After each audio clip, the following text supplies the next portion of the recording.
బూతులు జస్ట్ నగరే ఈమె స్థానంలో ఎన్నికైన ఆయన గాలి భానుప్రకాష్ నిజంగా చాలా అసహ్యంగా ఉన్నాయి. మనం నల్లపరెడ్డి ప్రసన్న కుమార్ రెడ్డిని ఏ విధంగా అయితే అన్నాం అంతకంటే కూడా ఇంకా ఆయనన్నా ఏదో వంకర టింకరగా కొంచెం అన్యాపదేశంగా మాట్లాడుతూ వచ్చారు. అయినా అది కూడా తప్పని మనం తీవ్రంగా ఖండించాం.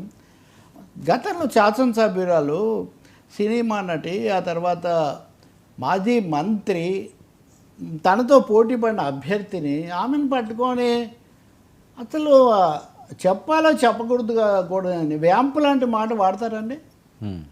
ఇప్పుడు సంస్కారము అన్నది వన్ సైడెడ్ అఫైరా? ఎమ్మెల్యే ప్రజాప్రతినిధి, పైగా దానికి తక్కువ దీనికి ఎక్కువ, ఏం బూతులు అండి ఇవి? చెత్త. అసలు మహిళలు అనేవాళ్ళు ఏ పార్టీలో ఉన్నా మనుషులకు కనిపించట్లేదా ఈ ప్రజాప్రతినిధులకు, మాజీ ప్రజాప్రతినిధులకు? ఏం మాట్లాడండి ఇవి? చాలా చీప్గా మాట్లాడాను. చాలా, 1-2 సార్లు, ఒకసారి కూడా కాదు.